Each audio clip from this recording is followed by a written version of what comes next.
Everybody, we are back. It is safe to launch favorites podcast, favorites channel, favorites everything. We are back. You guys already know what to do. Hit the subscribe button, subscribe. Hit the like button if you like it. Hit the dislike button if you don't like it. Leave a comment if you like it. Leave a comment if you don't like it.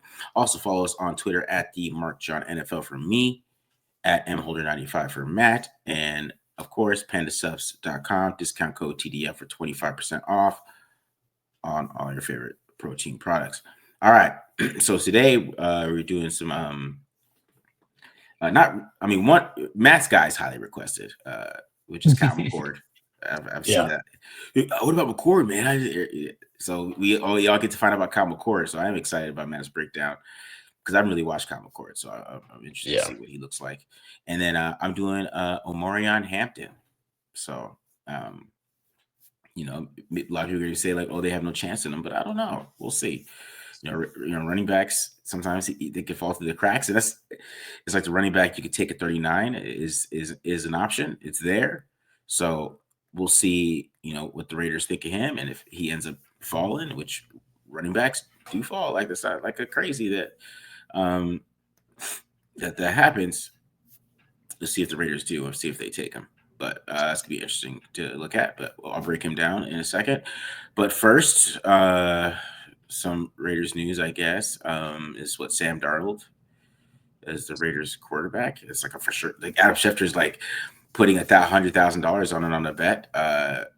Did he actually say that? I don't know. It seems like he is. It seems like that's what he's telling us, to put $100,000 on Sam Darnold.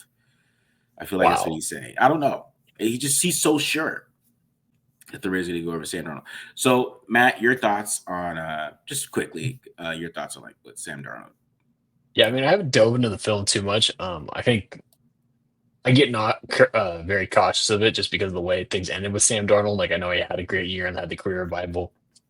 I do wonder how good he'll be when he's not with Kevin O'Connell and two pretty damn good receivers and Justin Jefferson and Jordan Addison. Obviously, the Raiders have some good weapons in Brock Bowers and Jacoby Myers, but as much as I love Brock Bowers, I don't think he's on Justin Jefferson's level, and I'd probably give a little bit of a nod to Addison at that there too. I mean, also Hawkinson is a pretty damn good tight end, and again, Kevin O'Connell is the coach of the year for a reason. Been a pretty damn good coach, even dating back to last year when like they had all the injuries at quarterback and kind of surprised people with how many games they win. If you remember the Josh Dobbs saga where he was he kind of like stepped in right away and they already had a pretty good offense. So I am very cautious about him. I'd like to see, it's one of those things where I kind of want to see what the contract is too. Like if it is like, if it is something reasonable that they can like give themselves an out in after a year where it doesn't work out, that I can see the vision at least. But yeah, I'm a little more cautious with Darnold. I wouldn't say I hate it, but I understand it because again, this is not a great quarterback draft. As we said multiple times, and the free agency class might be even worse because Sam Darnold's really the only like realistic option where you're like, oh, that guy could potentially be the quarterback of the future. But yeah, we'll see. I'd like to dive into the film a little bit too to see how bad it was. But the way he ended the year, it seemed like it was going back to, it was regression back to the mean with Darnold, where he was like seeing ghosts and whatnot with that famous quote, and going back to a little bit more of like the Jet Sam Darnold that we all turned our nose at when the Vikings named him the starter and we thought they weren't going to do anything. So I don't know. We'll see about that. What about you? See, with Sam Darnold, I knew he was going to be like this. I remember watching him like in like 2020 or something like that, or even like 2019 or something like that. I was breaking down quarterbacks, and when you watch him, you can get, I would say, enamored because he will make some throws. Like, he is talented. He's got a lot of talent. And that's the thing with Sam Darnold and why he is still alive, why he was taken number 3 overall. Like, a lot of people did not think that Sam Darnold was going to be a bust. I mean, there's a lot of people who were for sure thinking that Sam Darnold was it, right? And I think it's a lot of it, when quarterbacks come into the league young, like he was 21 his first year as a starter. Sometimes, it takes time for it to grow, but he is on the upside, right? So he's 27 now. It's kind of like the area where quarterbacks do kind of take off if they are good, right? So he's in that area right there where maybe you could have something that you're like, okay, maybe I like that there. But the thing is with Sam Darnold, and I'm just looking at these stats here of his career, right? Is he is a sack machine. And you talk about him seeing ghost. I think that's like the biggest problem with Sam Darnold, and that's what really happened against the Rams. Right? Didn't he get sacked like 30 times, something like that? It was like 10, or like it was a lot. Yeah. It was a lot. You know what I'm saying? Like it was. Yeah. Let me see if I can find it here. 9 times for 82 yards. He was sacked 18% of his dropbacks. He's basically That's rough. So every 5 dropbacks, he was sacked. And 13% against Cardinals one time, 12% against Atlanta, and they still beat him. He threw 5 touchdowns in that game. He still had a 12% sack percentage. And you know what I mean? Like, when the Raiders survive these things. That's my thing with Sam Darnold is the Vikings were able to survive it. Because, like I said, he still threw 5 touchdowns in that game. He threw 3. He had a 78% completion percentage, 347 yards, 5 touchdowns, 0 interceptions. But he got sacked 4 times still, and had a 12% sack percentage. So that's Sam Darnold. So, like, can the Raiders survive him taking all those sacks and stuff like that? That's the thing. You know, you got to kind of look at it that way. Yeah, and I feel like too, like, I mean, the Raiders' offensive line has grown, and maybe they could end up being a lot better next year because they were young. But I feel like the Vikings offensive line, when they're healthy, when a guy like Darrisaw's in there, I mean, Cam Robinson actually played all right for him too. Like, offensive line for offensive line, I would probably take the Vikings over what the Raiders have. Yeah. And the fact he takes that many sacks and it's a much better offensive line is concerning because sacks, again, because sacks for the most part are like a quarterback stat, right? Like pressures you can put on the offensive line, but the good quarterbacks are the ones that don't turn the pressures into sacks, and that tells me that, again, he doesn't have a great feel for it, and probably holds on to the ball a little bit too long and doesn't handle the pressure well, which has always kind of been the narrative. So that would be one of the big worries. That's an interesting stat. 20% sack rate. That's a lot. That's a lot, man. Rams do have a good D line, but that's a ton. You know, that will always be my thing with him is how would that go with the Raiders, right? It went really well with the Vikings. They were able to get away with it, and he was able to make a lot of things happen over there. But, like, if he comes to the Raiders and he gets sacked a lot, like, it might not go that way. And then, you know, he's a Raider and he's fumbling with, you know, while getting sacked, right? You throw an interception, you know, like it could just all tumble really quick. That's why he scares me. But the thing is the upside of his throws, because he's gonna have a lot of wild throws on film. I already know when there's gonna be some wow, like, whoa, that's a great throw. You know what I mean? Like, and he does that a lot. So that's why teams are going to keep falling in love with him. Because, like, what if I just make him great? That's the the arm talent, the arm talent debate. Yeah, which we usually have about like rookie quarterbacks, but I feel like with free agents, with veterans, you usually don't want to have that be like, oh yeah, still got that arm though. Yeah. And he can move, man. He can run. You know what I'm saying? Perfect fit for Chip. That's why they really like him, because he can do this on read stuff. He can run a little bit. It's just It's just I don't know how it would work. It's just a lot of just bad there that's just waiting to happen. So that's what scares me a little bit. So I do think the positive though, like, and on top of the arm talent you talk about, like, what makes the Kevin O'Connell, the Kyle Shanahan, Sean McVay tree or the passing game so effective is the heavy use of play action that can help out quarterbacks. Yeah. And I think when you broke down Chip Kelly, that was a big part of it too. And again, Chip Kelly's a big guy, big on the running game.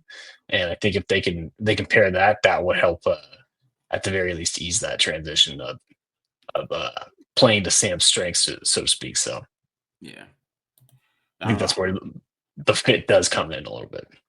Yeah, I don't know how much. I'm gonna just look real quick, see how much play action he did here. Passing, so around 28%. So, but he's effective there. 16 touchdowns, 3 interceptions. Yeah, that makes sense. 29 passer rating. So yeah, I mean, it can make sense that way, but you know what I mean.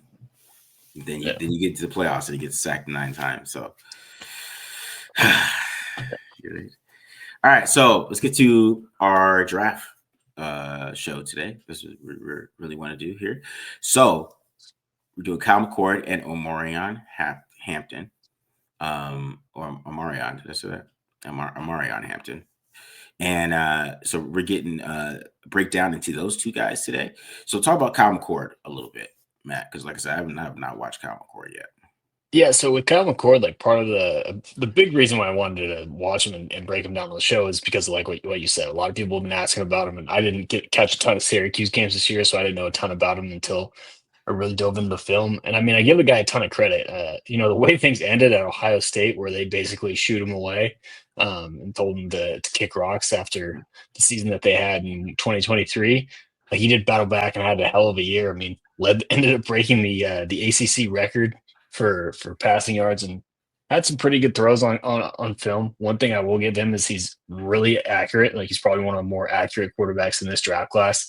Yeah. And I'd argue even up there with Shador, where if Shador is the most accurate, Kyle McCord is a close second. I think that's where he wins. Like, we'll see a bunch of throws where he doesn't necessarily, I wouldn't say he necessarily like throws a guy open, but he puts the ball in like the perfect spot where it needs to be able to beat coverage or lead the yards after the catch. Like, he throws slants pretty damn well.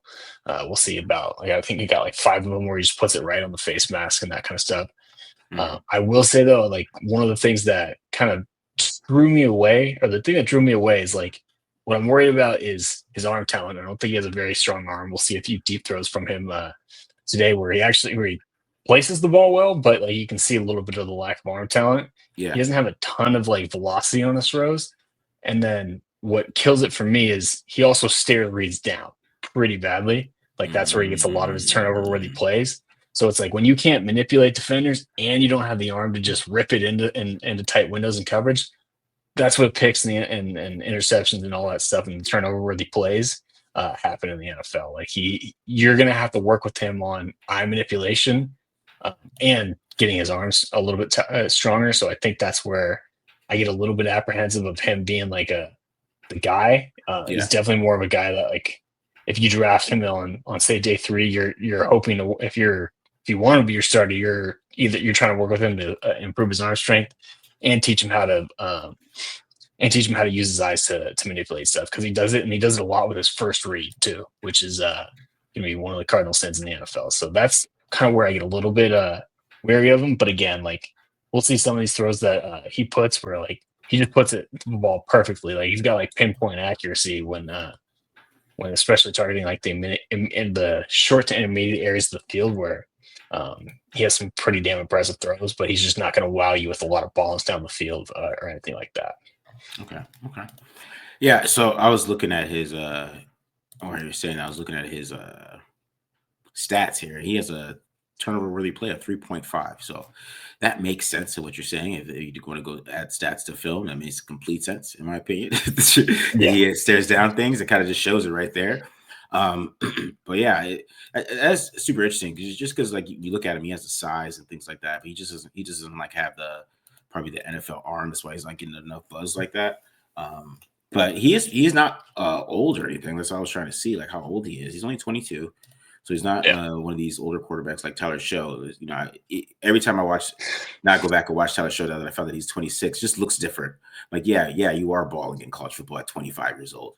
But you know what I mean? But I do like how, there is some production there a little bit. So maybe he's a later round guy, but if you're staring down things, that could be a little bit of an issue, especially probably why NFL teams aren't very high on him. Yeah, for sure. I think that's why you're not getting a lot of him in that quarterback 3 battle. Like, he's kind of firmly behind guys like Will Howard and Jackson Dart, Jalen Milroe in that aspect, because he just doesn't have the natural talent. And then again, that's just that, when I saw that, I'm like, watching that on film, like, was like almost like a fatal flaw for me. I'm like, ooh, that's gonna be a big issue at the next level. But again, is a pretty damn good dart thrower, and is, like, I think I called him in my Silver and Black Pride article. It's dropping the marksman, so he's got some pinpoint accuracy, can shoot the arrow, if you will. Yeah, for sure. All right, so I did Omarion Hampton. So I keep saying Omarion. It's Omarion, huh? Why do I keep saying that? Am I saying that right? Let me I look think this up. so. Oh yeah, it's Omarion Hampton, huh? No, Omarion. It is. I'm saying it wrong. Omarion Hampton. So Omarion Hampton, I did him out of North Carolina, the running back. He's supposed to be probably RB2 on most people's boards, right? At this point, I mean, some people are already telling me he's RB1, all those things. So I want to deep dive into him because I was just tired of watching late round guys. I was watching like Kyle Maganai, and I probably need to say his name right, but I was watching him a little bit and some other guys. You know, like you was like, you know what? Let me watch this first round guy. That's supposed to maybe probably not. I don't know. He's ranked I think 28th by Daniel Jeremiah. I don't know where he's ranked on other people's boards, but he is a pretty big guy. At least that's how he looks on film. I mean, he looks like he's 6'1", 220. That makes sense. So he's not really these short guys that are coming out. A lot of these running backs coming out are like 5'10". He's 6'1", 220. So, you know, him and Ollie Gordon are probably the taller running backs here. And this dude, he just is fast. Like, when I mean he is fast, he is fast. And that is the first thing that comes out on the film is how fast he is. If he has a crease, he is gone, and you're not catching him because he's just like a locomotive. He's just full speed, right? And he's really hard to take down. Like from I would say like playing behind your pads perspective, like he's not easy to take down because he's so fast. He's so big that it's one of those things like where, you know, if you try to tackle him, you do arm tackle, you're just not going to happen, right? And he has really good vision too. I believe so. I think he's able to set up linebackers, do a lot of things like that, where he can and has a great what I would say, you know, acceleration burst, upfield burst that he has and he does a great jump cut too as well. In the shorter areas. But I would say one thing that stands out to me about Hampton and what I was worried about a little bit with Priest Hall when he came out, I just feel like sometimes he gets tackled too easy. Like there's times where it's like, man, I just feel like if you're a first round running back, you should break that tackle. Like I just, and I'm gonna show a couple where you're just like, you know, this is Wake Forest, man. Why is he tackling you? You know what I mean? Like it's a Why aren't you few of running those over things. that nerd? Exactly. You know what I mean? Like these guys shouldn't be tackling you at all. So it's one of those things with me sometimes. And that's why, you know, if I go back to Ashton Genty, and I compare them, it's like, yeah, you could be like, okay, Ashton Genty was playing Boise State, but I feel like if Ashton Genty played Wake Forest, they wouldn't be able to tackle him. So like there's a little bit of that there. He still had 244 yards in that game, but I don't. You could say Mark's an idiot, but I'm talking about projecting to the next level because I think with running backs is it's a big deal for them to be able to make guys miss in space. You know what I mean, and have some elusiveness. You know what I mean, so some wiggle. And I don't know how much that is there, but that didn't matter for Derrick Henry his whole career. So he's really fast and he's really big. You know what I No, mean? I'm excited. Yeah, I'm excited that you're doing him because he's like you talked about a lot of people giving him a lot of hype. You know, Dane Parson at Bleacher Report, my colleague over there, he's got him, I think, if not the same grade as Genty, you know, a tenth of a point behind, like right behind him. So yeah, I'm kind of curious. I haven't been able to check out many of the running backs at all in this class. So yeah, I'm interested to see what he can do. Because like you said, got plenty of size and the home run speed at that kind of size is intriguing for sure. Yeah, and he can block and catch too. He can catch. Nice. He runs routes. You know, North Carolina is probably the only team that I saw had so far that has wide receivers like actually running routes. So he has a little bit of that element to his game. But if you still see sometimes there's that elusiveness is in there. So it is an interesting watch. But like I said, Derrick Henry is not elusive either. He is he's ran for 2,000 yards like 3 times because he's big and fast. So, you know what I mean? Sometimes like these small things don't matter, but you know, that's Derrick Henry won the second round too, which is when you think about it right now, it's crazy. All right. Let's do McCord first because I want to see some McCord. Let's do Kyle first. Sounds good. All right, so I'm gonna start out with a couple of the accuracy that I was talking about. Like you see on this first throw. Um, Again, you know, pretty good coverage here, decent coverage here from the corner against the tight end. But one thing he's going to do is, or McCord does really well, is again put that ball exactly where it needs to be. If this thing is anywhere inside on here, this DB right here is going to be able to make a play on it, but puts it high and outside, and again keeps it away from the guy, because you'll see a handful of these throws. Like he kind of killed Cal with a lot of these, where he just put the ball in a perfect spot. I mean, again, there's only one guy that's catching that. Yeah, That's the tight end. Which one we got here? This one again. This one is obviously a pretty wide open throw. Does a good job here, though, of using the play action. If we watch 10 right here, 10's going to come down pretty hard against the decently hard against the play action, which opens it up in the middle of the area. But again, like you can see on the same intermediate throws, just right on the face mask and right where the ball needs to be. I mean, again, this is going to be the easiest throw we'll see here, I promise.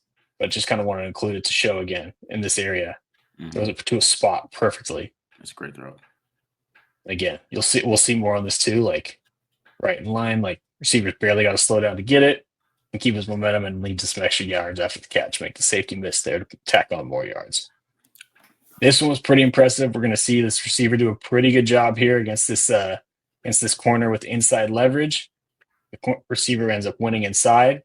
But again, like you'll see this, we'll see it a little bit better from the end zone view. In this corner, this is not a terrible play. He does get beat inside, but he's still right in the picture and really pretty much going step for step with the wideout. The great ball is going to beat that every single time. Again, you can see that like perfect ball placement. Like you can see just how close this corner is to being able to make a play on the ball. Like if this is anywhere close to that the outside shoulder, that might be a PBU. But McCord puts it right on the face mask, and we end up getting the first down. So nice little grab by the wideout too there. Again, another option. Unfortunately, this one isn't great with the shadows, but if you watch, see this tight end right here on this little, I think, deep out route. Again, like you can see it right there a little bit. That's pretty good coverage, but McCord does a great job of throwing him open and putting the ball right exactly where it needs to be. Does die on him a little bit. Like you can see where the lack of arm strength comes in to a certain extent on this throw. As far as the ball placement goes, I mean, that's perfect. Again, like you can see, like, this is pretty good coverage, right? This is good for trail position, but he puts the ball right out here. Again, only his guy can get it. So the accuracy. Again, now leading to the yak. Started off with this route a little bit because one thing I did like about this too is McCord, I don't think he's great under pressure. But what he is good at is recognizing and throwing into the blitz. Like you're going to see Miami bring the nickel off the edge here. And what they're going to do as a result is they're going to blitz the nickel, like I said, and then roll the safety down to come pick up the slot receiver, because he's going to come here and he's going to end up dropping. And what McCord does is he recognizes it, and then we just take the easy throw, right? We take the slant route that's wide open, throw into the blitz. But what I also liked about this is instead of just like a normal slant, like putting the ball right here, where the safety is like basically waiting for the receiver and kind of head hunting, he's going to throw it on the outside shoulder. And you'll see too how that leads to some yak. That lets the wideout just kind of naturally get into that spin. And what was a 5-yard throw ends up being a 25-yard gain. Yeah, that's a great. So again, great ball, great read, great throw. Again, you see how like the receiver like adjusts his body, and it puts him into a perfect spin move to just take advantage of that safety and break that tackle. See a little more traditional one here. Let's see. Again, nice job by the receiver of winning on the route, and boom, right on the face mask. Get a good view of it from. Also, we got to watch this hurdle again. Yeah, you can see that field goal post gets in the way a little bit there, but again, like you kind of get the picture, right? We'll see plenty more examples of that, of just putting it right where it needs to be. There's an art to it too. It's doesn't get glorified as much as the deep ball, but I do give McCord a ton of credit. He's accurate as hell when throwing these slants. Yeah. Another one here. Nice win by the wideout. Right on the money. Make that safety miss. Tack on some extra yards. This is not, and I'm not trying to take this away from McCord, but this is how he broke the record of just putting the ball exactly where it needs to be and then letting his playmakers do the work. Yeah. See a little check with me here on the sideline. Again, get a good view of the the ball placement on this one. Boom. I mean, perfect. Don't even have to slow down to catch that one. Yeah. You see a little bit of the lack of arm strength on that one, though. Yeah, for sure. The zip zone's pass. This one, okay. I almost didn't want to include this one because I think we probably get the picture. But whoever number 7 is, we'll see another one too. I mean, again, you can't ask for a better slant. Like he hit him in the eye. You know, if he didn't have a helmet on, he would have gotten a black eye. I know. Drop it. Yeah, let's see it here again.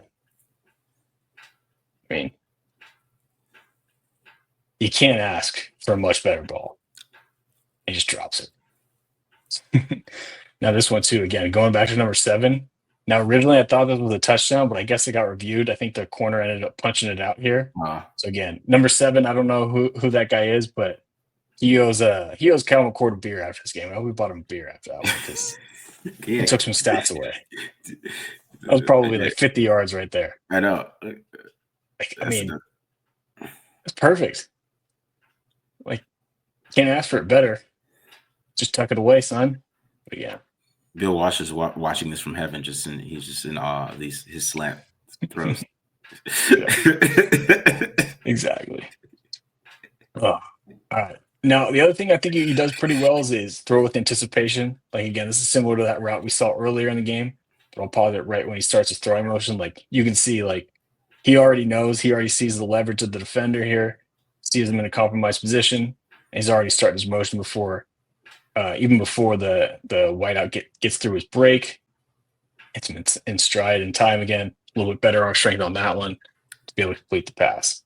Fortunately, some of these throws outside the end zone angle didn't get the throw, so we can't see the great ball placement. But yeah I feel like can't trust those graduate assistants, man. I can't trust them. I know, especially the ones from Cal.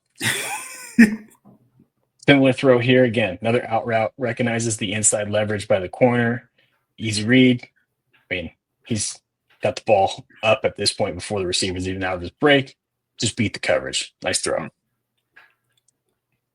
This time, what I like about this too is like Cal's going to just rush 3 and then basically play like a cover 4 where they have 4 underneath defenders.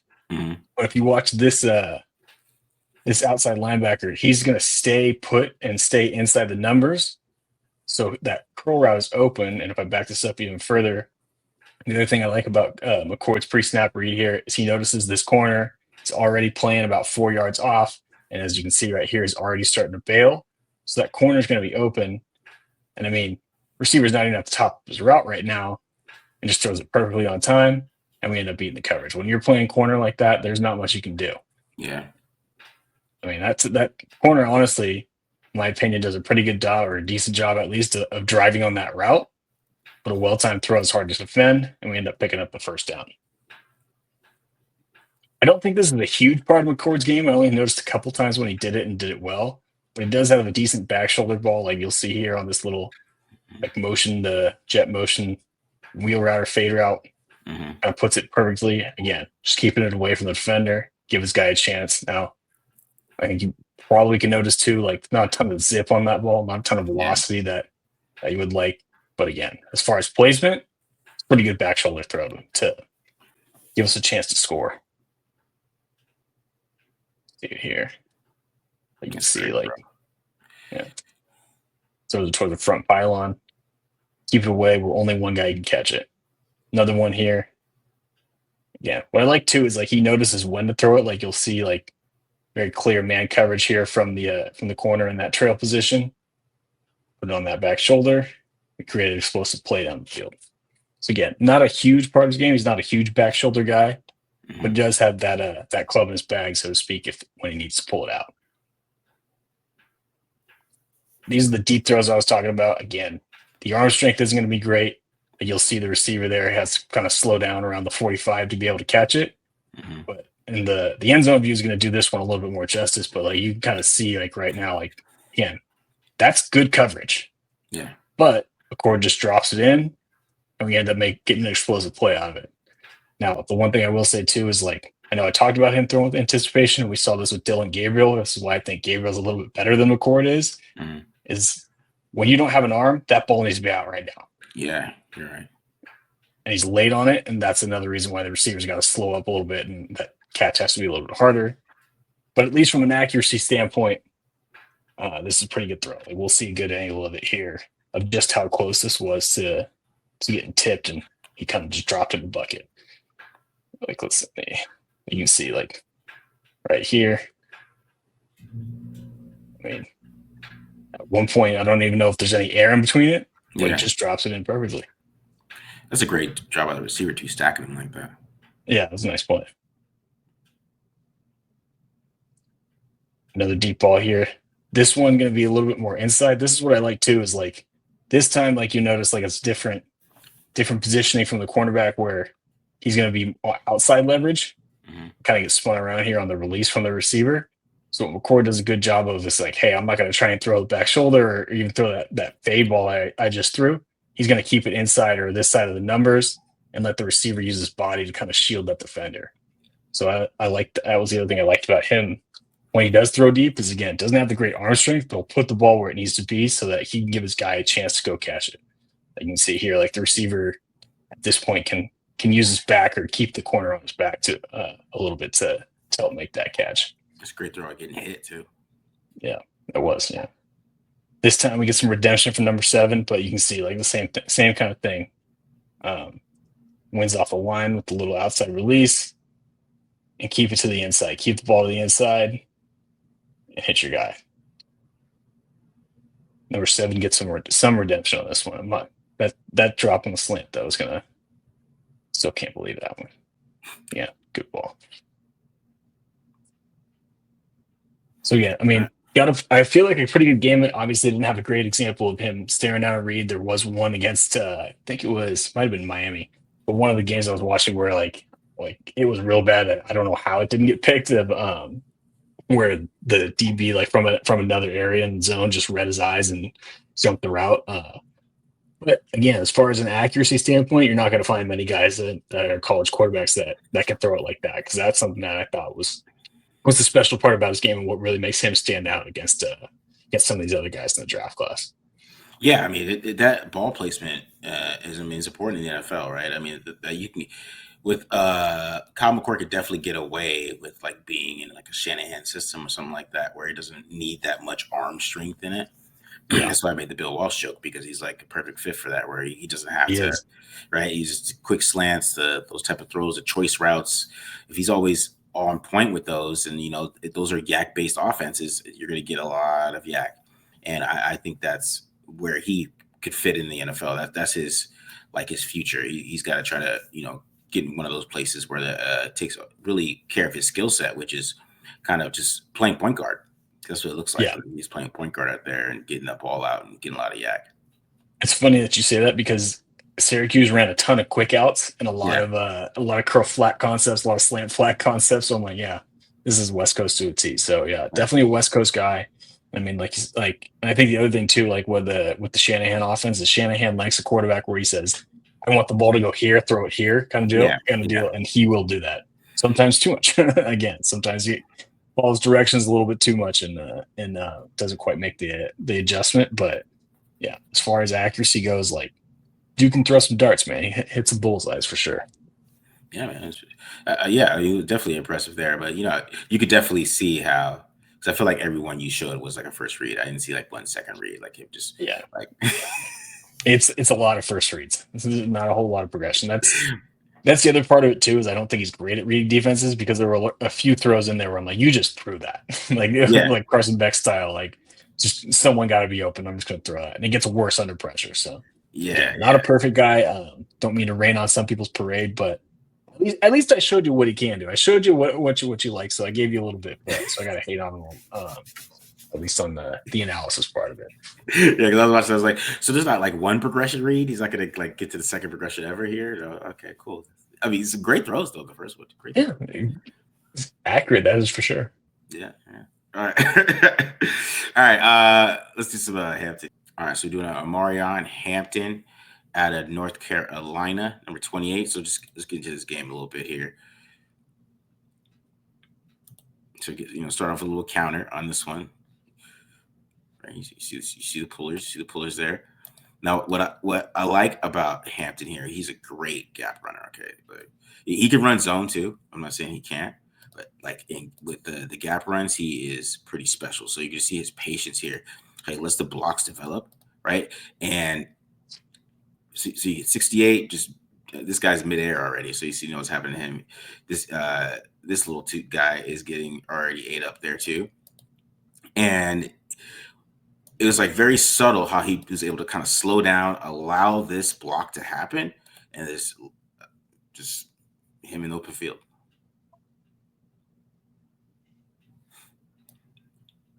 Right. And then you can kind of just see the speed. He's just explosive. He's just gone. So he's big and fast there. Like I said, you are not arm tackling him. If you think you get arm tackling, you got to hit him like that guy did. Or an ankle work like this hit. You got to. That's what you got to do to Hampton, or he's not going down. Here's another run against North Carolina State, which what I really like about this game is how much North Carolina State was kicking their ass, the offensive line's ass, like the whole game, and he was still able to get a lot of yards. So get some one back power here, basically with like a lead here from the tight end, and then and like I said, what you see here, how he sets up power so well, right? So he's able to freak, kind of made a little jump cut there. I thought he was going to freeze 34 there. He saw 34 fall in the guard, right? And this is what I was talking about, him going down really easily. Now you just say Marcus is nitpicking. This guy's might be a great tackler, but like I don't know. Sometimes you just can like make a guy miss right there. Maybe I'm watching too much Devin Neal. I don't know, but he's easy to tackle. But he has great vision. All right, so this play I love because I posted this on Twitter. But I love this play because it's a split zone and they're using a tackle. It's just genius. It's like the most simple genius thing you could think of. Like I haven't seen this a lot, but it's like a simple thought. And but he does a good job here of reading this too. So watch him on his eyes, right? So his eyes go right here to this player right here, right? So you see his eyes, but you know where this hole's opening, right? Because this guy's going this way too, because he's following the tackle. He thinks the play is going this way. So the whole flow of the play is to what I would say the strong side of the field here with the tight end over on this side. And then you see the hole, there it is. So he sets it up, he freezes this guy, and then you have this wide open hole here. And that boy gone. He gone. There he's all it takes. Yeah, I wish I showed the field angle so you could see how actually close the safety.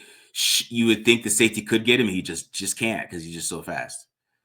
Like at the angle, he's at an angle where you think he might catch him, and he just can't. He ends up that far away from him. It's crazy. He's so fast.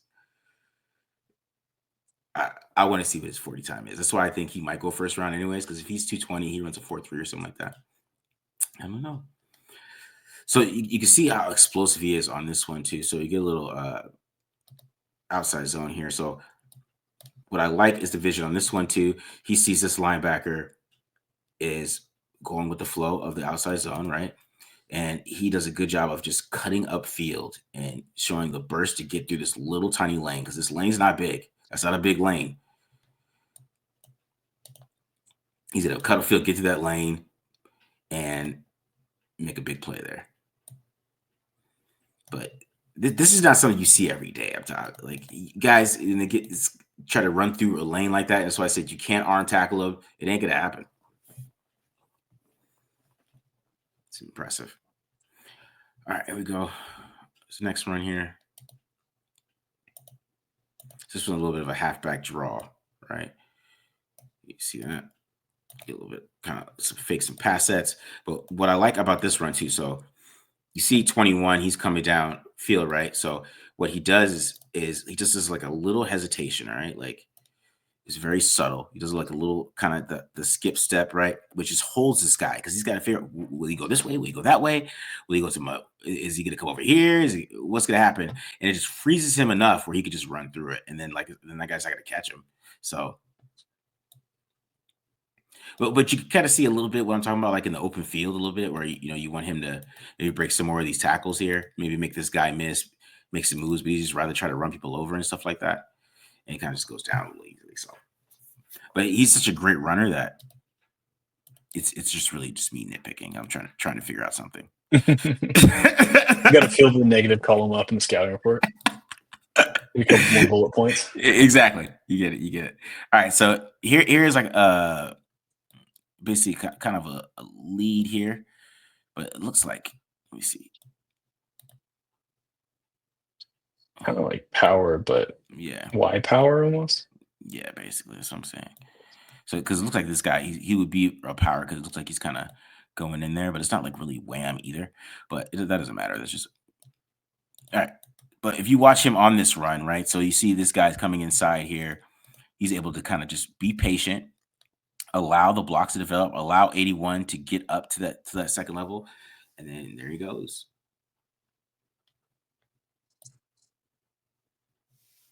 So it's like the vision and the patience and power, like it's pretty damn special.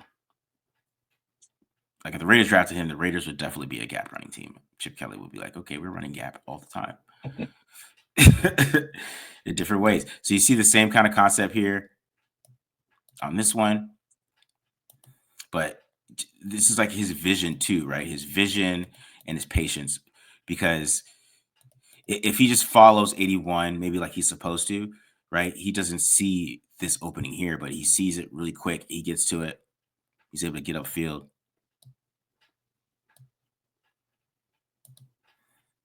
Nice little cut there. Get upfield really quick.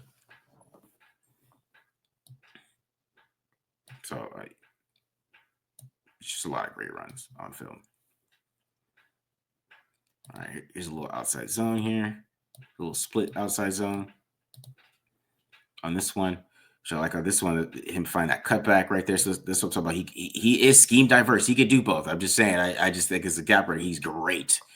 I mean, he's great here too. But as a gap runner, it's like special running gap style runs. But you see here him able to find that cutback, get upfield there.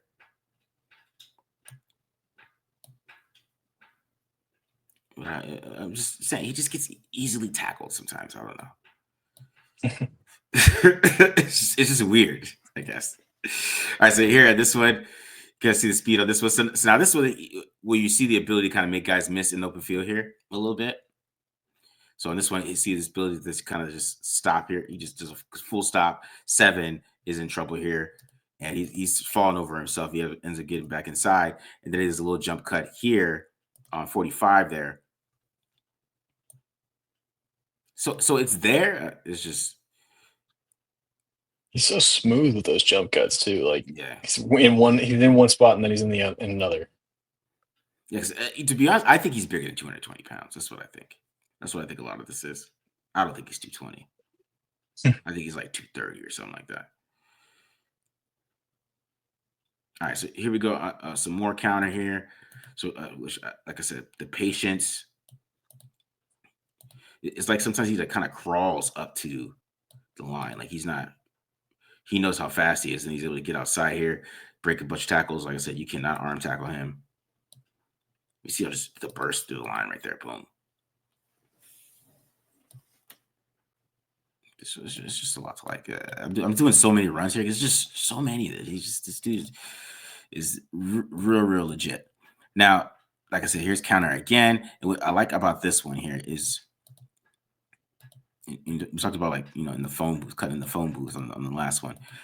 But this is the type of stuff that he could do there, though, right? I mean, this it really feels like so NC State was like really bringing it, and but his patience and everything, he's setting up this guy, right? Because if you watch it here, I mean, he's allowing this blocker to get up to this player right here before he cuts back inside. So he allows it to happen because he sees 81's winning. I mean, this is all happening so fast. So you have to think about that. That this is what makes certain running backs more special than others, right? Because this is happening so fast. So he sees 81's winning. He knows if this guy gets up to 15, or I'm not just saying numbers, but if he gets up to this player, boom, he knows he has an opening. And if he doesn't slip, who knows what happened on that play?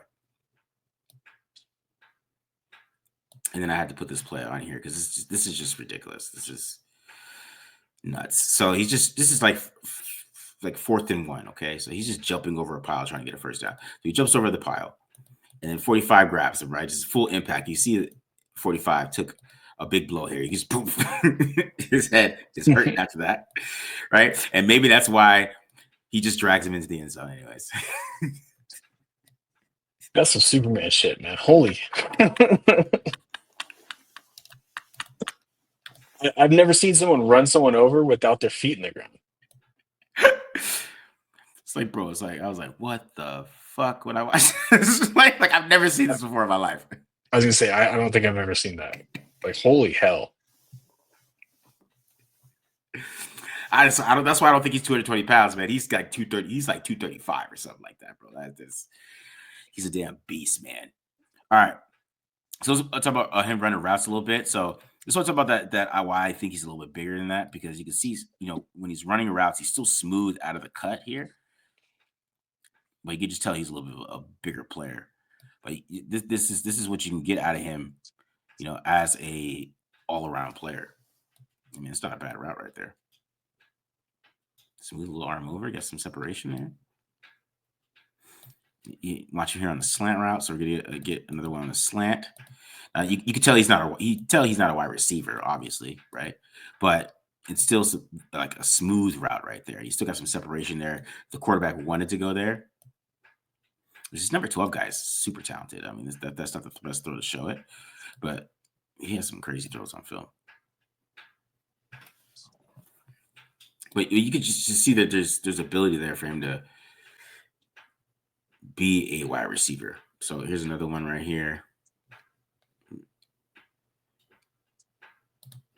Now this one is just a shovel pass. All right. So, but sometimes you can just, this one's really good show at speed. This is this play, because you can just throw him the shovel pass, and there he goes.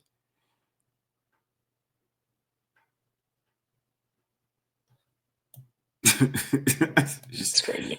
You can just give him the ball. There he goes.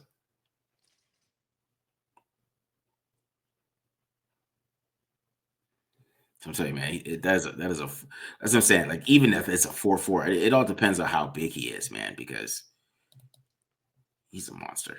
All right. And this is the type of play I was talking about, like, where like I want him to make this guy miss, but you kind of see, because this quarterback has no touch passes, so he's throwing his balls as hard as he can, and he does a good job of catching with his hands. You can see that good. He even had the diamond there. Like, this is some. Let me go back here. He's had the diamond. Let me get it. Let me get it. How much time is? But whatever. Anyways, but you know what I mean. But this will talk about, like, in the open field, right? Like, it's just, you know what I mean. Is 21 Yeah. the next level? I don't know. He might be his agent later on. You know what I mean? He's the law degree. Yeah. So even on like when he's running this route too, you can kind of see that he's not that shifty, as I would say, but he's so big. Yeah. That's why I think he's bigger than he actually is. That he's not 220 pounds. And then you see him here blocking on this one. So on this one, he's gonna be blocking him right here, and watch him just block 34, just like he's a damn fullback.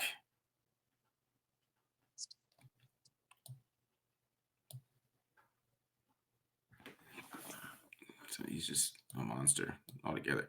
And here's this last one here. Pass blocking. He's a pretty good pass blocker too. You see just the impact he has, tough he is. He's able to just take on that blitzer. Boom. Nothing. Allows to get that throw off. And then, I just showed this last run too, because that's what I was talking about. Sometimes this is why I think he's just more of just a pure power back, because he didn't even try to make this guy miss. He was just like, I'm gonna run him over. You know what I mean? Yeah. So yeah. But yeah, that's Omarion Hampton. So, if he went before Ashton Genty, it would make sense in my head. That's what I was watching that. But if teams were looking at, like I did, like, Genty had 151 missed tackles, he had 72, which is still a lot. Like, Still pretty good. that's still a lot, right? And so maybe you could like look at it that way that you got maybe I wouldn't say you have to have a good offensive line with him because I don't think North Carolina's was. So it's just more about how do you use him. You got to make sure that you get him um, getting going outside. Maybe the outside zone would work for him too as well. You got to mix in the power runs, but I think when it comes to like getting the 5 or 6 yard run and then it's the fourth quarter because I swear like every run that I showed that was like the big runs where he's running forever, those are fourth quarter runs. It's like he Yeah. wears on you, right? He'll wear on you, and then that linebacker doesn't want to hit him as much the next time because he's coming at 4.3 speed right through that hole, and he's, you know what I mean. And then the next time you're kind of thinking about it, and then you start thinking about it, and then the next thing you know, he's running past you for 70 yards. So like that's a big impact with him too as well. Is that he's got to be fed. So if you have a young quarterback, he's the type of guy like where he could 25 carries, not a problem. It's not gonna be a problem, Hampton. And then by Yeah. carry 21, you might be just watching him just go, right? Yeah. He gets better So as the game goes on, type of guys. yeah, yeah. So like, especially against NC State. NC State is like the perfect game for that, for what I'm talking about, because he started off really slow. It wasn't a lot of big runs, and he was, he's having some good ones here and there. It's like the first run that I showed, that was at the beginning of the game, but the last one, the one where he ran for like 80 yards, that was a fourth quarter run. That's the fourth quarter, man. Those guys are thinking about it. They don't want to hit him as much. Even Yeah. those defensive linemen. So that's kind of his factor too. And I think that he's three down back. You could run routes with him. He has great hands. So yeah. I mean, I don't know if he'd be there at 39. I don't know. Just Saquon Barkley and all these guys. I mean, that might change some of those the outlook on running backs. You can't be as loud with that these days. Like running backs don't matter. Like I didn't see Marcus Mosher. I mean, he every year for Super Bowl he posted the how much a running back makes. He didn't do that this year. He couldn't. Yeah. So that's to play a factor in this, but we'll see. Yeah, I definitely think the pendulum is starting to swing back to running the ball, being the more efficient the stats are going to have a conniption, or they'll start getting on this old school football of establish the nerd or establish the run Yeah. type of trend. But two comps that kind of popped in my mind when you were when you're showing some of those clips. One, Cadillac Williams, just with how like smooth he kind of move and like kind of those smooth jump cuts, Okay.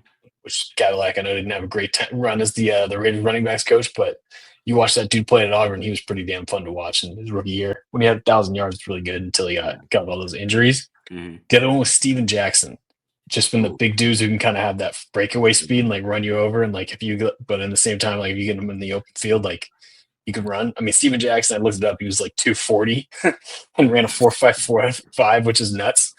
So I don't think Hampton's that big, but I think he might be a little bit Yeah. faster from what you're saying. So Yeah.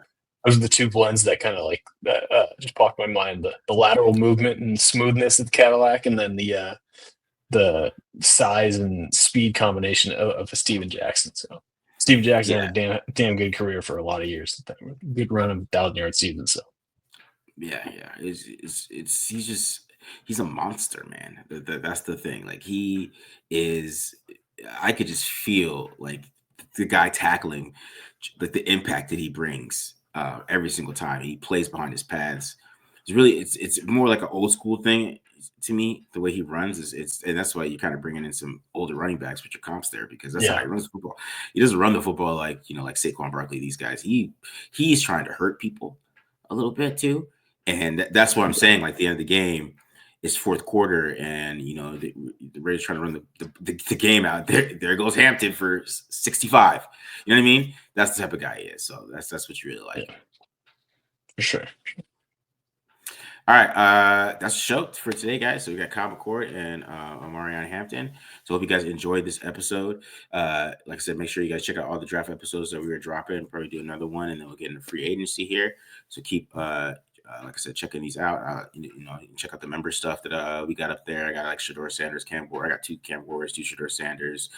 A bunch of I got 2023 Shador Sanders. Just go through all those members. You could be a Shador Sanders specialist. If the Raiders do taking him. So make sure you guys check all those out as well. And hope you guys enjoy these episodes that we're doing for you. And then, of course, we'll get into the free agency here soon, and of course, we'll be looking at Sam Darnold. Of course, we'll do it for you guys. All right, so hit the subscribe button, subscribe, and we're out of here. Peace.